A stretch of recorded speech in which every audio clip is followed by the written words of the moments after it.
Chemistry. पदार्थ वह संरचना जिसमें भार हो तथा वह स्थान घेरती है पदार्थ कहलाती है। पदार्थों के अभिलक्षण। प्रत्येक पदार्थ का स्वयं का एक आयतन, द्रव्यमान एवं घनत्व होता है। प्रत्येक पदार्थ छोटे छोटे कणों से मिलकर बना होता है।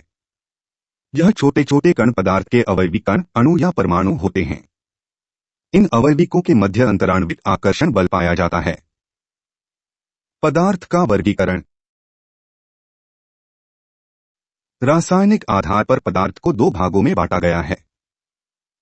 एक शुद्ध पदार्थ, दो मिश्रण। शुद्ध पदार्थ को दो भागों में विभाजित किया गया है।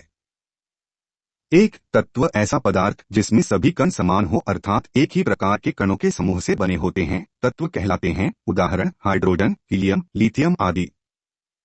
आधुनिक आवर्त सारणी में 118 तत्वों को स्थान दिया गया है। तत्व धातु, अधातु एवं उपधातु किसी भी रूप में हो सकते हैं।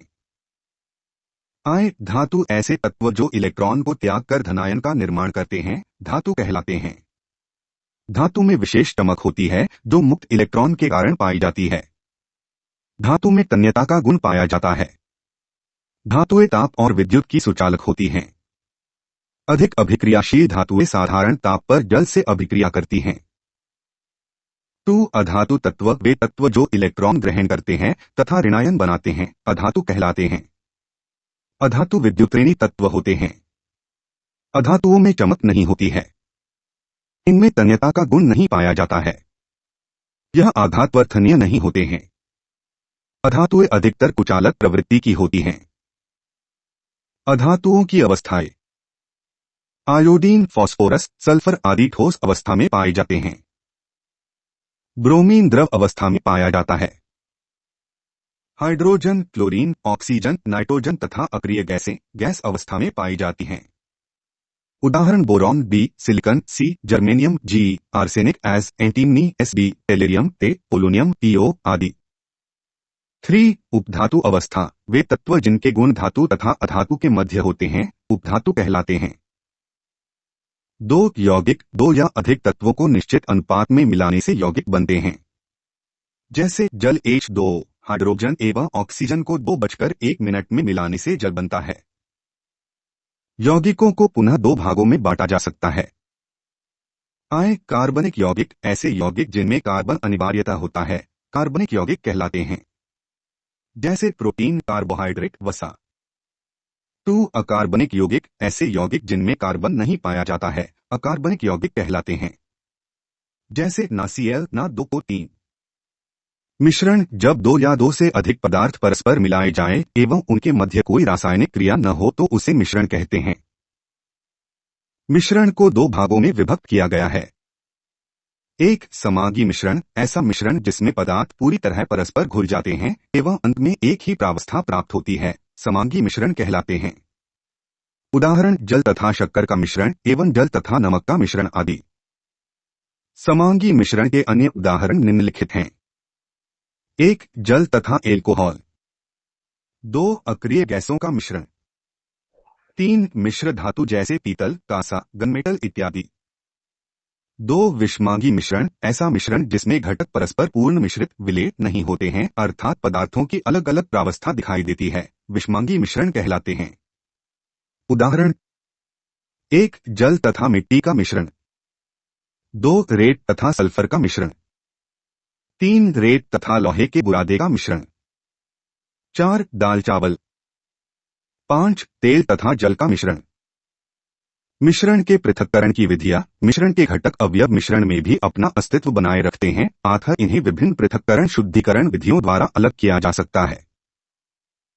मिश्रण घटक पदार्थों के भौतिक एवं रासायनिक गुणों के आधार पर उन्हें पृथक करने के लिए निम्नलिखित विधियां है।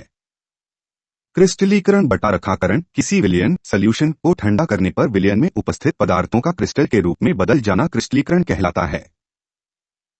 इस विधि द्वारा अकार्बनिक क्रिस्टलीय पदार्थों को मिश्रण से पृथक कर लेते हैं। शक्कर व नमक को एथिल एल्कोहल में घोलकर 75 डिग्री सेंटीग्रेड पर गर्म करके मिश्रण से पृथक कर लिया जाता है। आसवन डिस्टिलेशन किसी द्रव मिश्रण विलयन के घटक पदार्थों के क्वथनांकों में पर्याप्त अंतर हो तो घटकों को आसवन द्वारा पृथक किया जा सकता है। कम क्वथनांक वाले पदार्थ जल्दी वाष्पित हो जाते हैं, जिन्हें संघनन द्वारा ठंडा कर शुद्ध अवस्था में प्राप्त कर लेते हैं। आसुत जल डिस्टिल वाटर को इसी विधि से तैयार करते हैं। प्रभाजी आसवन फ्रैक्शनल डिस्टिलेशन ऐसा मिश्रण जिसके घटक पदार्थों के क्वथनांकों में पर्याप्त अंतर न हो उन्हें प्रभाजी आसवन द्वारा पृथक कर लेते हैं। कच्चे तेल का शुद्धिकरण प्रभाजी आसवन द्वारा करते हैं, जिसमें अलग अलग कुओं में अलग अलग तापमानों पर गैसें ईंधन kerosene benzene diesel petrol grease oil मोम आदि प्राप्त होते हैं। भाप आसवन स्टीम डिस्टिलेशन ऐसे पदार्थ जो जल में अघुलनशील हो गर्म करने पर जल्दी वाष्पित होने लगे तथा अपने क्वथनांक पर अपघटित हो जाएं, उन्हें इस विधि द्वारा पृथक किया जाता है, जैसे एसीटोन एल्डिहाइड मेथिल एल्कोहल आदि। वर्णलेखिकी यदि मिश्रण के घटक पदार्थों का अधिशोषण अलग अलग हो तो उन्हें वर्णलेखिकी के द्वारा मिश्रण से पृथक कर लेते हैं, जैसे अलग अलग रंगों के मिश्रण अथवा स्याही से विभिन्न रंगों को पृथक करना। निस्यंदन विलयन में अघुलनशील बड़े आकार की अशुद्धियों को फिल्टर मेम्ब्रेन द्वारा पृथक किया जाता है। सामान्य रूप से जल को छानना व भूमिगत जल का शुद्धिकरण इसी विधि द्वारा किया जाता है। नोट मिश्रण में से लौह या चुंबकीय पदार्थों को चुंबकीय पृथक्करण द्वारा अलग कर लेते हैं। अवसादन इसके अंतर्गत जल में उपस्थित अशुद्धियों को फिटकरी तालम की सहायता से तली में अवसादित कर पृथक कर लेते हैं। भौतिक अवस्था के आधार पदार्थ के कणों में उपस्थित अंतराण्विक आकर्षण बल के आधार पदार्थ की 3 अवस्थाएं होती हैं। 1 ठोस, 2 द्रव, 3 गैस। वैज्ञानिक प्रयोगों एवं खोजों के आधार पर पदार्थ की 2 और अवस्थाएं खोजी गई हैं। 1 प्लाज्मा, 2 बोस-आइंस्टीन कंडेंसेट BEC। आठ पदार्थ की कुल 5 अवस्थाएं ज्ञात है। ठोस अवस्था यह पदार्थ की सबसे व्यवस्थित अवस्था है। ठोस अवस्था में पदार्थ के अवयवी कणों के मध्य प्रबल अंतराण्विक आकर्षण बल पाया जाता है, जिसके कारण ठोस कण अत्यधिक नजदीक होते हैं एवं एक निश्चित ज्यामिति बनाते हैं। ठोस का आकार आयतन एवं घनत्व निश्चित होते हैं। ठोस पदार्थ असंपीड्य होते हैं। ठोस की अवस्था ताप के कारण परिवर्तित होती है, किंतु दाब के कारण ठोस अवस्था में कोई परिवर्तन नहीं होता है, इसलिए ठोस असंपीड्य होते हैं। उदाहरण बर्फ को ताप देने पर वह जल में परिवर्तित हो जाता है। ठोस सामान्यतया कठोर होते हैं। ठोसों में बहने का गुण नहीं पाया जाता है। अपवाद अक्रिस्टलीय ठोस जैसे कांच में बहने का गुण विद्यमान होता है। यह सामान्यतया धीरे धीरे बहते हैं, इस कारण इन्हें अतिशीतित द्रव अथवा आभासी ठोस कहा जाता है। ठोसों में उच्च अंतराण्विक आकर्षण बल के कारण इनका गलनांक उच्च होता है। उदाहरण पत्थर बर्फ तेन चौक चीनी आदि। ठोसों का वर्गीकरण ज्यामिति के आधार पर ठोस 2 प्रकार के होते हैं। 1 क्रिस्टलीय ठोस, 2 अक्रिस्टलीय ठोस। 1 क्रिस्टलीय ठोस ऐसे ठोस जिनकी ज्यामिति संरचना निश्चित होती है, क्रिस्टलीय ठोस कहलाते हैं। उदाहरण नमक हीरा बर्फ ग्रेफाइट।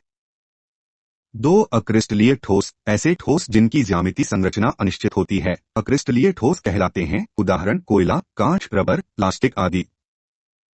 द्रव अवस्था पदार्थ की वह अवस्था जिसमें तरलता का गुण होता है, द्रव अवस्था कहलाती है। द्रव अवस्था के गुण है। द्रव पदार्थों का आकार अनिश्चित होता है। यह पात्र पर निर्भर करता है। द्रव पदार्थ का आयतन निश्चित होता है। द्रव पदार्थ में अवयवी कणों के मध्य आकर्षण बल कम होता है, अर्थात कण दूर दूर होते हैं। द्रव असंपीड होते हैं। द्रव में बहने का गुण पाया जाता है। गैसीय अवस्था गैसीय अवस्था में पदार्थ के कणों के मध्य अंतराण्विक आकर्षण बल का मान बहुत कम होता है, अर्थात कण ज्यादा दूर दूर होते हैं। गैसीय पदार्थ का आकार अनिश्चित होता है। गैसीय पदार्थ का आयतन अनिश्चित होता है। उदाहरण वायु हाइड्रोजन ऑक्सीजन नाइट्रोजन आदि। गैसें गर्म करने पर ठोस और द्रव की अपेक्षा अधिक फैलती हैं, क्योंकि इनमें द्रव और ठोस की अपेक्षा अंतराण्विक बल दुर्बल होते हैं। प्लाज्मा प्लाज्मा की खोज विलियम क्रूक्स ने की। प्लाज्मा का नामकरण इरविन लेग्यूमर ने किया था। प्लाज्मा लैटिन भाषा के शब्द प्लाज्मिक से लिया गया है, जिसका अर्थ है चमकता हुआ। प्लाज्मा पदार्थ की चौथी अवस्था है। यह ब्रह्मांड में सर्वाधिक मात्रा में पाई जाने वाली अवस्था है। यह अवस्था आयनिक अवस्था होती है, अर्थात पदार्थ की एकमात्र अवस्था जिसमें आयन तथा इलेक्ट्रॉन परस्पर स्वतंत्र रहते हैं।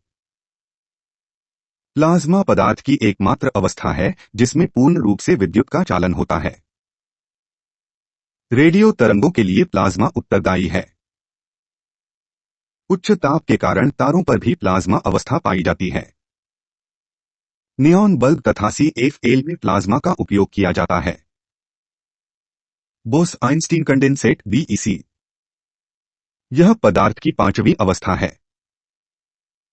इसका नाम भारतीय वैज्ञानिक प्रोफेसर सत्येंद्र नाथ बोस एवं अल्बर्ट आइंस्टीन के सम्मान में रखा गया। यदि किसी गैस को परम शून्य ताप, अति उच्च दाब पर गर्म एवं उच्च वोल्टता प्रदान की जाती है तो प्राप्त अवस्था भी इसी होती है। आइंस्टीन की द्रव्यमान ऊर्जा संरक्षण के आधार पर यह अवस्था प्राप्त होती है।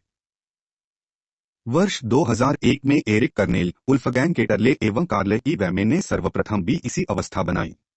इसके लिए उन्हें नोबेल पुरस्कार से सम्मानित किया गया। पदार्थों में अवस्था परिवर्तन।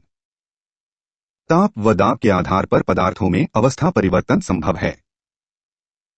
गलन, हिमन, वाष्पन, संघनन, ऊर्ध्वपातन एवं निक्षेपण अवस्था परिवर्तन की प्रक्रियाएं हैं। गलन, किसी पदार्थ की ठोस अवस्था का द्रव अवस्था में बदलना गलन कहलाता है। उदाहरण बर्फ का पानी में परिवर्तन। हिमन,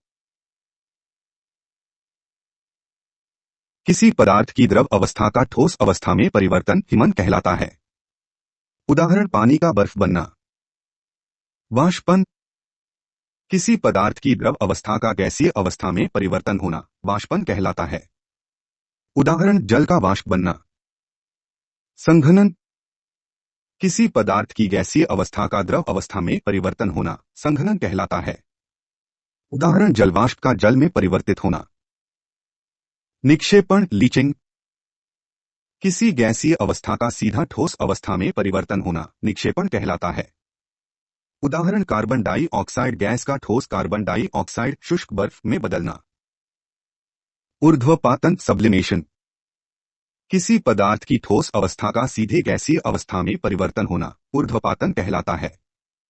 उदाहरण कपूर, नौसादर, आयोडीन आदि। पदार्थ के गुण।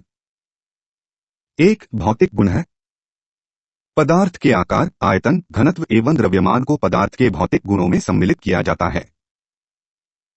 दो रासायनिक गुण है। पदार्थ के अनुसूत्र, रासायनिक क्रियाएं, अम्लता, क्षारकता इत्यादि को पदार्थ के रासायनिक गुणों में सम्मिलित किया गया है।